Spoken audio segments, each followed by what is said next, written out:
We're getting right into it. All right, here we go, starting off with the ladies. These two always super, super on fire. We have Mayssa here with the double guard pull, and Brenda Larissa comes up. So you have an advantage to start off, Brenda. This is probably the tail of their matches. They typically have a very similar style to this, not only with each other, but with the other women in their division. These two have gone together quite a lot. Now, it's important to mention that Brenda has one win over Mayssa. It was a while back, but since then, Mayssa has recovered that and then some. She's had some wins over Brenda. So they are not strangers with each other's games. Very, very familiar, and this will be a very intense match. Brenda has 2 victories over Mayssa, but has never beaten her in the IBJJF rule set. It's very interesting to note, and if Mayssa beats Brenda, she will have accomplished the IBJJF Grand Slam in the Rooster weight division. Coming up for 2 points is Mayssa Bastos. Now, Brenda Larissa does have an advantage. Mayssa comes up on that little tilt sweep for her 2 points and gets swept right back. Brenda Larissa right back on top.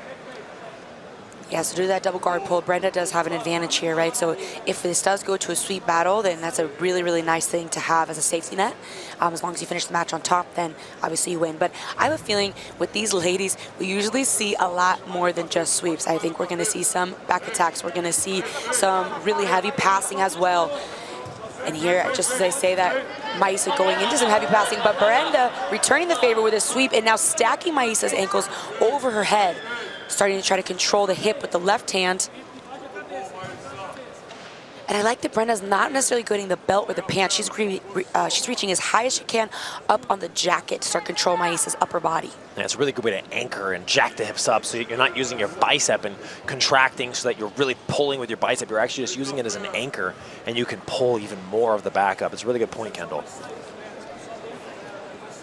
Yeah, and this is a really interesting match because it's no secret that Mayssa is regarded as the queen of, well, she's a queen of Jiu-Jitsu in general, but especially of anything from Rooster to light feather, and now also minus 60 at ADCC. She won the Brazilian trials there. In the lighter weights, Mayssa Bastos is the queen, but like you said, Brenda has some wins over her. I believe in AJP rule set, Mayssa has some wins over her as well. And so while she is absolutely the #1 seed, expected to win, you can never count Brenda out, right? I think that's exactly what we're seeing. We've already seen a couple sweeps exchange back and forth, and she does have this advantage lead with 2.5 minutes into the match. Yeah, and I see her trying to engage with the right hand there. It's hard to see behind the referee's leg, but the right hand has a little bit of a lapel grip over it. We'll see what she plans on doing with that. We've seen a lot more usage of the lapel lately in the development of the Jiu-Jitsu metagame. One thing I notice about a lot of the competitors in the lighter weight divisions is they adopt this very, very low stance, and that does a good job of preventing any sort of De La Riva attack because your heel is so close to your butt. Yeah, especially Mayssa has such an excellent way of moving from lasso to spider to De La Riva almost seamlessly. And so when you defend the lasso by bringing your elbow in, she switches her foot to the De La Riva, leaving your leg exposed. Then when you point your knee out to defend De La Riva, she goes back to the lasso, right? So we see this with really incredible lasso players, and Mayssa is one of the best, absolutely. Especially because when she goes into De La Riva, she typically is knocking you over right away and looking for her her parent below game, her inversions, looking to attack the back. So I imagine that it would never feel safe to be in Mayssa Bastos' guard. And here we see an example of that again, switching back and forth, De La Riva from the left to the right, spinning underneath. This is a dangerous situation for Brenda Larissa. She needs to be very careful not to expose her back. Mayssa Bastos is looking to peek under the backside. But Brenda's so familiar with this too. I mean, look at that grip with her left hand on Mayssa's back of her pants, right? She's able to kind of anchor herself in, not get her back exposed. But now Mayssa really anchoring herself into the back of the leg, potentially looking for some knee bar entries here.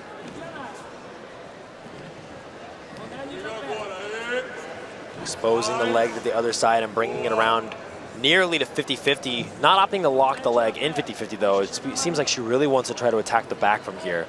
She is down by 1 advantage. Brenda Larissa. Yeah, oftentimes what we see here is Mayssa brings her right knee inside and goes into a crab ride position, so she'll be fully behind Brenda with her feet inside, her knees pointing out. but Brenda is defending that by kind of dropping her hips to the mat, scooting away, not leaving space for that. However, that is going to allow Mayssa, if she chooses, to come up and take top position and even out the scoreboard, or sorry, give her a 2 on the scoreboard and put her back in the lead. But many times with Mayssa's game, we see her opt not to come up for the sweep, to stay on bottom and to keep hunting for the back. So it's really hard to say what she'll look at here, especially with 5 minutes left on the clock.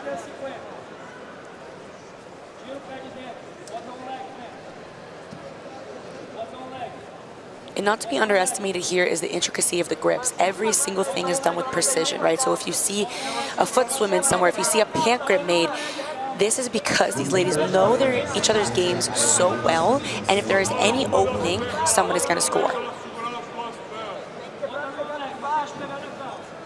Little over halfway through this Rooster weight final. Interesting to note too that Brenda Larissa, although is one of the toughest Rooster weights around, she came in ranked number 5, right? Her first match, she was able to best Lavinia Barbosa from Checkmat, the number 3 seed, absolutely very tough. Then Jennifer Aquino Gonzaga of Atos, leading her to the final here with Mayssa Bastos. So Mayssa comes up, 2 more on the board for her, 4 minutes to go. Tale of the match thus far has been Brenda Larissa able to make the sweep happen back against Mayssa. You see her using that De La Riva now to force a little bit of pressure on that leg. We'll see if that can turn into a footlock here.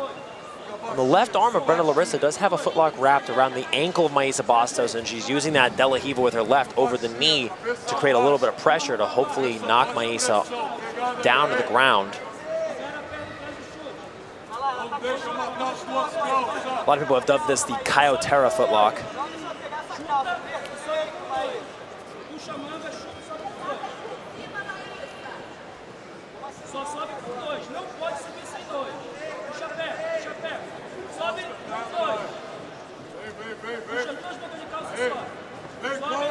Oh, Mayssa Bastos looking to hopefully snag a head control there. It's a very interesting situation. It's going to roll out of bounds, it looks like, as Brenda Larissa gets up on top. Will she be awarded her 2 points and reset back in the middle?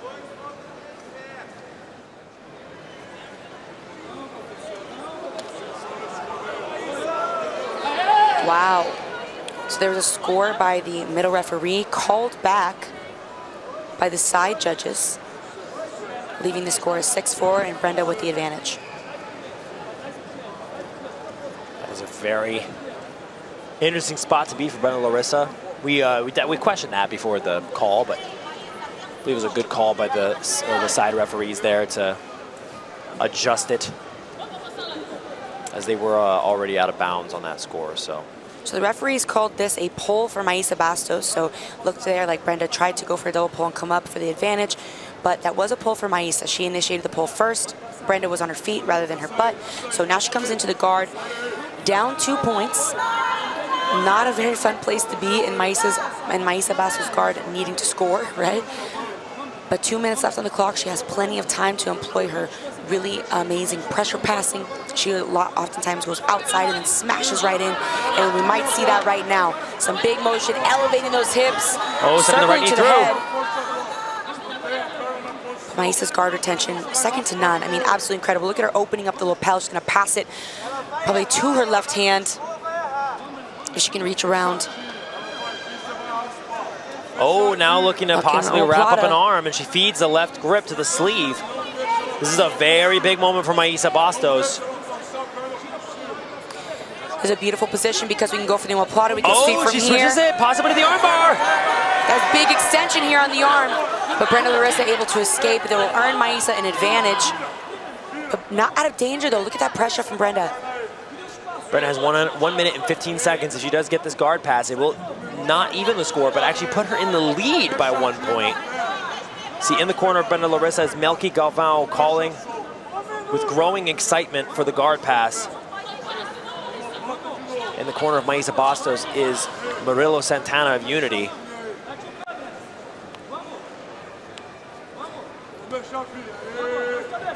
"45 seconds to go here, and the attacks never stop for Mayssa Bastos. She's not content holding on to a 2-point lead, continuing to work for the back. She has a nice grip on the pants here with her right hand. Really keeps Brenda Larissa anchored into her, switching off to 50-50. And ladies and gentlemen, with 50-50, it looks like Mayssa Bastos has put herself in a comfortable position. You see Brenda Larissa apologizing for that accidental kick straight to the dome.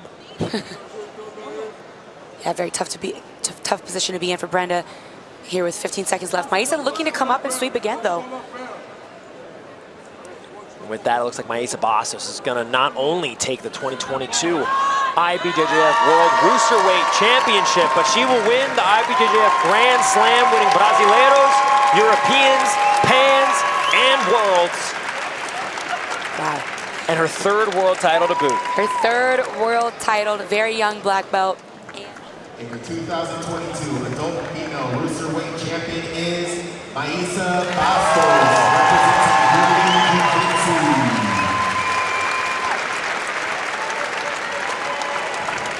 Mayssa Bastos, 2022 Roosterweight champion, as you saw there. Great show of respect between these two athletes. They've shared the mats together on many separate occasions.